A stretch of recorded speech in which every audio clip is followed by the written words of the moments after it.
The host leaned forward, asking what seemed like a routine question.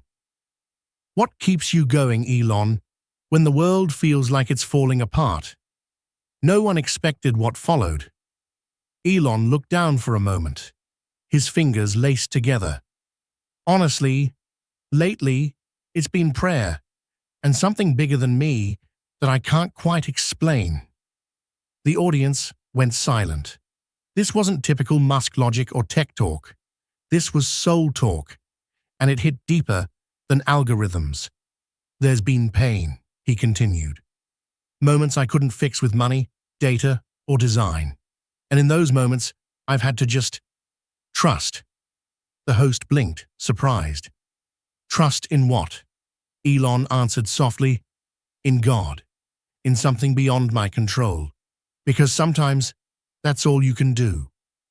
"That sounds hard for someone who's built rockets," the host said. Elon nodded. "It's easier to launch a Falcon 9 than to surrender your fears." The crowd chuckled gently. But Elon's face didn't flinch. He meant every word, and something sacred was clearly happening. "I used to think surrender was failure," he said. "Now I see it as faith." Online, the clip went viral, not because it was loud, but because it was real, and people felt it. That interview didn't end with applause. It ended with stillness, the kind that only truth creates. Behind the scenes, Elon had been facing more than business pressure. There were sleepless nights, family pain, and a silence inside that no code could crack. "People think I'm fearless," he once told a friend. "But lately, I'm scared of not knowing what matters anymore." That's when prayer began. Not as religion, but as surrender. "Help," he whispered into the dark. It wasn't poetic, but it was real. "I don't hear a voice," he admitted, "but I feel something shift when I speak with honesty, like someone is listening." He didn't go to church. He went inward, and somehow, in that hidden space, peace started to rise. "It's not logic," he said. "It's letting go of the need for logic when nothing makes sense."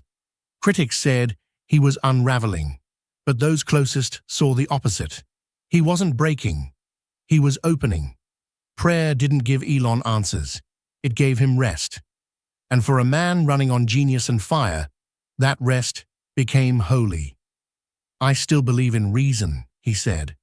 "But now I believe in reverence too." And from that quiet fight, faith didn't arrive with a bang.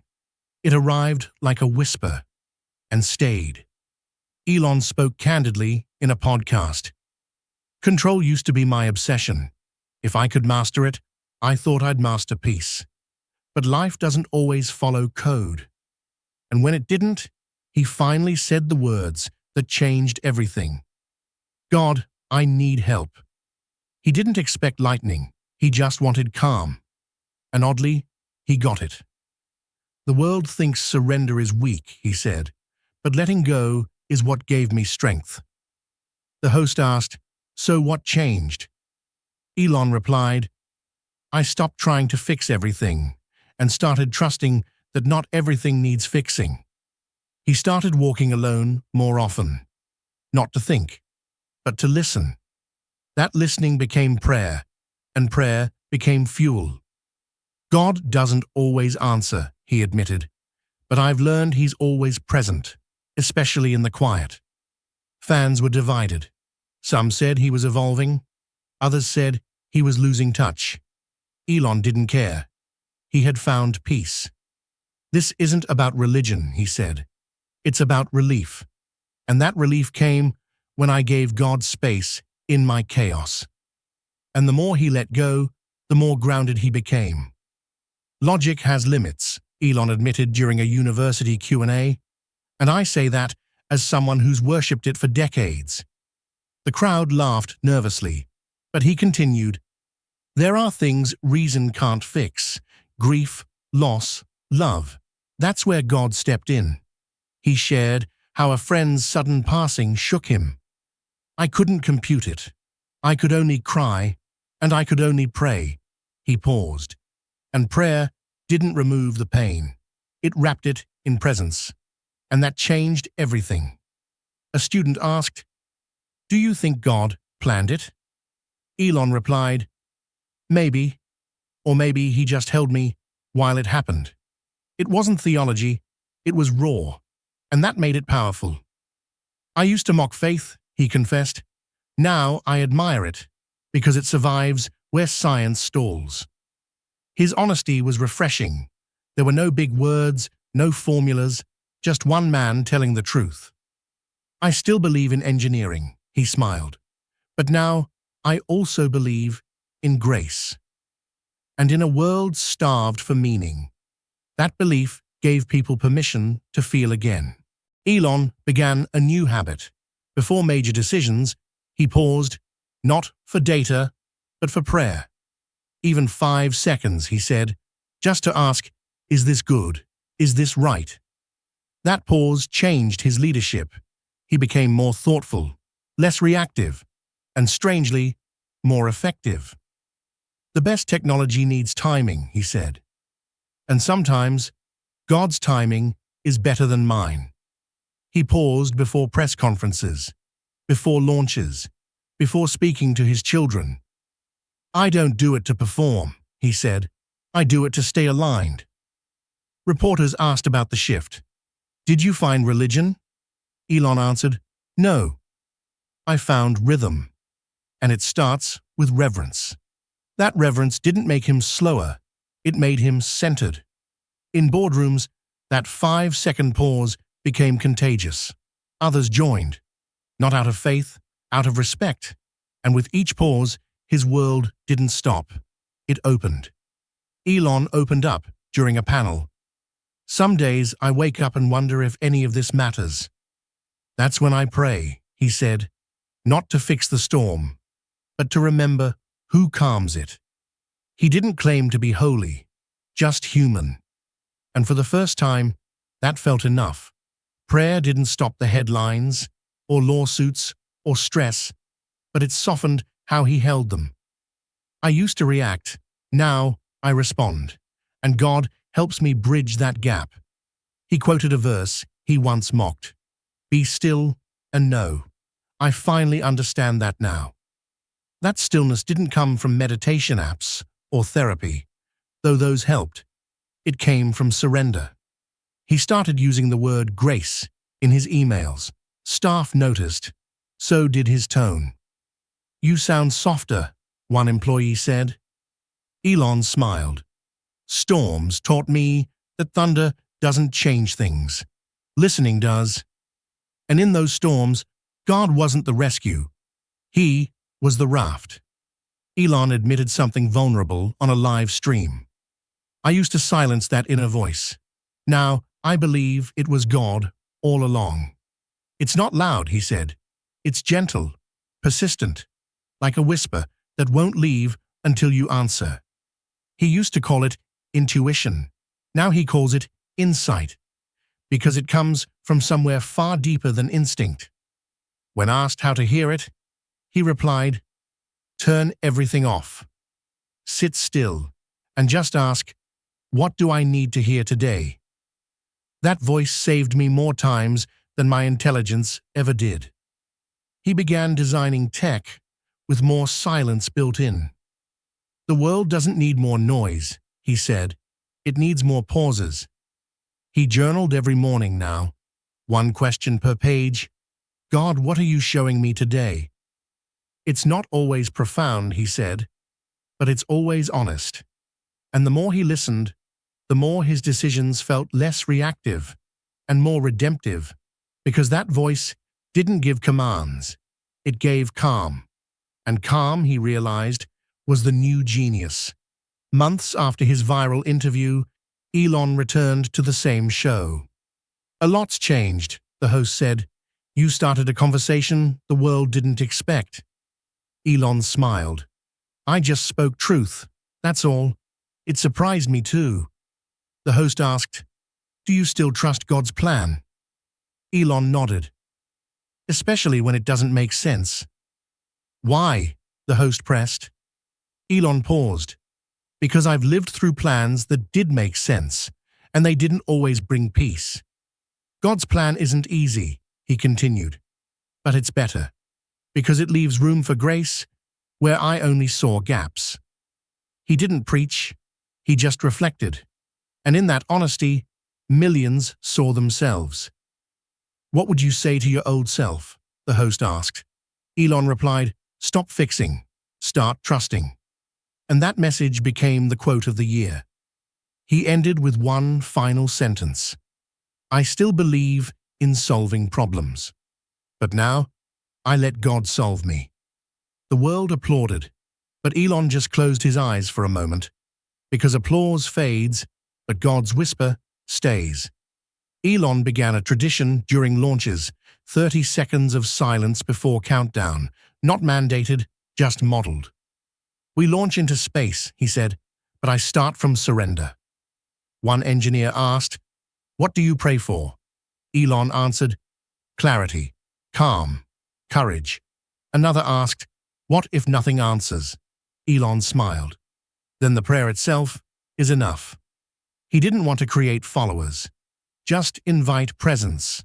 And that presence began changing how his entire team approached tension. Prayer doesn't promise perfection, he said. It just prepares the heart to move anyway.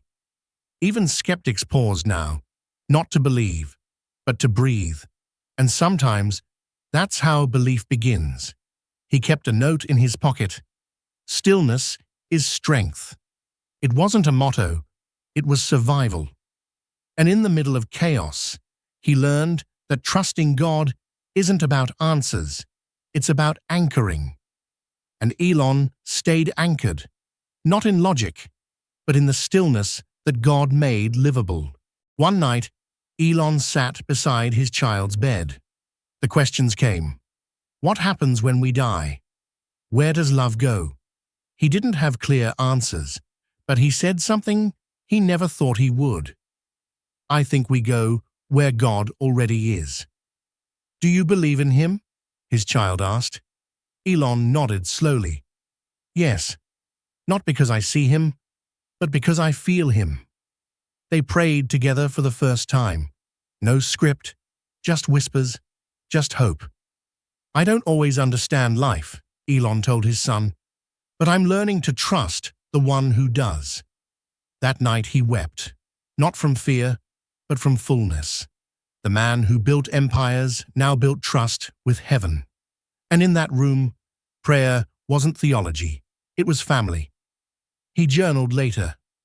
Tonight, I passed down something more powerful than shares, faith. Because sometimes the greatest legacy isn't invention, it's belief. Elon visited a children's hospital. One child asked, do you believe God helped you build rockets? He knelt down. Maybe not the rockets, but definitely the reason I built them. What do you mean? The boy asked. Elon replied, I wanted to escape Earth. But now I want to heal it. That shift came from faith, from prayer, from a new desire to serve, not just succeed. The more I prayed, Elon said, the more I realized I wasn't the center. I was a vessel. He started funding projects not for innovation, but for restoration. I thought legacy was numbers, he told a friend. But now I know its names, people, souls. His companies became more people first. Grace seeped into the mission statements. Prayer made me slower, he said, but somehow more impactful.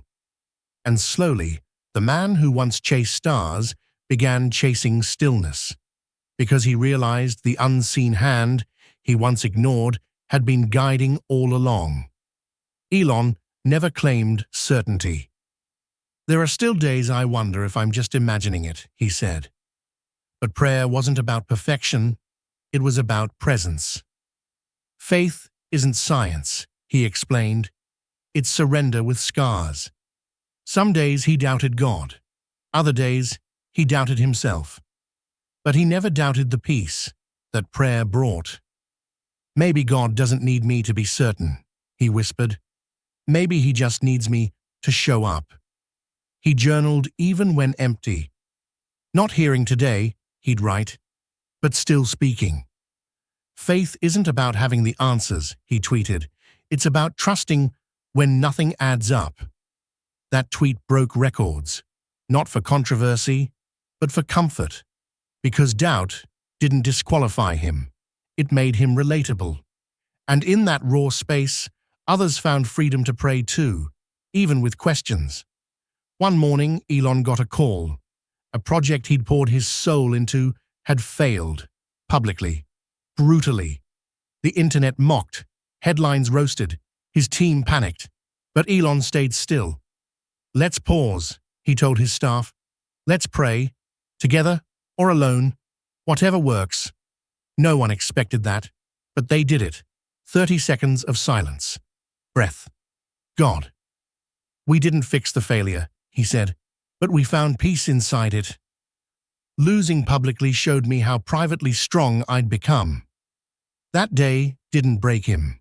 It bent him towards something stronger, and in that brokenness, trust grew roots. "Sometimes," he said, "faith doesn't stop the collapse. It catches your fall." That became his new mantra. Fall, but fall into God. People noticed. The bravest man in tech now prayed openly, and somehow he didn't lose respect. He gained it. CEOs messaged him, "I don't believe, but I'm listening now." Teenagers reposted his quotes. Maybe it's okay to not have all the answers. Pastors shared his story from pulpits, not to worship Elon, but to show God's unexpected reach. "He's not preaching," one said. "He's just proving that belief still matters." Elon didn't argue faith. He lived it. Quietly. Consistently. And the world leaned in, not because he shouted, but because he softened. In a culture of control, his surrender stood out. "I never set out to be an example," he said. "I just got tired of pretending I didn't need help." And that confession helped millions realize they were never alone. Elon wrote himself a letter. "If you ever forget, read this. You found peace once, and you'll find it again." He listed moments of prayer that worked, not in outcomes, but in inner calm. Don't go back to building to escape, he warned himself. Build to heal. Build with God. That letter stayed in his pocket for months, worn, creased, sacred. He even read it aloud once to a friend facing burnout. The friend cried, "You wrote that?" "No," Elon smiled. "God did. Through pain." "The best plans," he said, "aren't ours. They're whispered when we're quiet enough to listen." That letter wasn't just for him anymore. It became a light others could borrow. Because when life stopped making sense, prayer started making everything matter again. And in those quiet pages, faith didn't need to shout. It just needed to be remembered. Elon gave a TED Talk titled, "The Space Between." It wasn't about planets. It was about pain, and how God met him there. "The gap between reason and peace," he said, "is where I first heard God. I used to fill that gap with noise," he confessed. "Now I fill it with stillness." That stillness became his compass. "Prayer taught me to be okay with not knowing," he said. "And in not knowing, I found knowing." The audience was silent, not from confusion, from reverence. He didn't show graphs. He showed growth. Sometimes God doesn't fill the gap. He walks with you through it. And that journey became more important than any destination. Because trusting God wasn't about getting there. It was about walking with Him in the not yet. Elon reconnected with someone he once hurt. "I'm sorry," he said. "I wasn't whole back then." They forgave him. "You're different now," they said. "Faith changed your posture." That word stuck. Posture. Because his shoulders had lowered, his tone had softened. "Faith didn't make me passive," he said. "It made me humble." He used to chase success. Now he chased significance. That second chance became a testimony, proof that prayer reshapes people. God didn't just help me, he shared. He's helping others through me. One person's trust created a ripple, and that ripple became revival, not in stadiums, but in silent reunions, because faith often looks like forgiveness first. Elon shared this in his journal. God, I don't need clarity today, just closeness. That became his daily prayer, not for miracles, but for nearness. He stopped asking why. He started asking who. Who can I serve? Who needs hope today? God's plan isn't always clear, he said, but his presence is. He began finding joy in small things: sunlight, music, his child's laughter. That joy didn't erase struggle, but it gave it meaning. He started praying while walking, while waiting, even while failing. Prayer isn't a moment, he said. It's a mindset. And that mindset didn't fix life, but it made life beautiful again. All because he let one private prayer become a public peace. Elon was asked again, years later, "So, do you believe in God?" He smiled. "I believe in presence. I believe in peace. I believe in the love that met me when nothing else made sense." "That sounds like God," the interviewer said. Elon nodded. "Then yes, I believe in God." He wasn't trying to fit into boxes. He was sharing truth. Truth forged in fear, doubt, silence, and prayer. Faith doesn't make you religious, he said. It makes you real. And in that realness, others started believing too, not in Elon, but in what carried him. "God's plan still confuses me," he admitted, "but I trust it anyway." And in that trust, even uncertainty felt like sanctuary. Because belief, for Elon, wasn't arrival. It was the journey that finally felt worth walking. Elon ended a major keynote with something unexpected: a prayer. Not polished, just honest. "God, thank you for carrying me when I couldn't carry myself." The room stood still. Some bowed, others cried. "I don't want to be remembered for rockets," he said. "I want to be remembered for surrender." That surrender wasn't flashy. It was faithful. "If I built anything worth keeping," he continued, "it's only because you steadied my hands." The crowd applauded, but Elon looked up, not out. "This journey started with doubt," he closed, "but it ends with trust." And with those words, he stepped off the stage, not as a mogul, but as a man marked by mercy. Because when life didn't make sense, he trusted God. And that changed everything.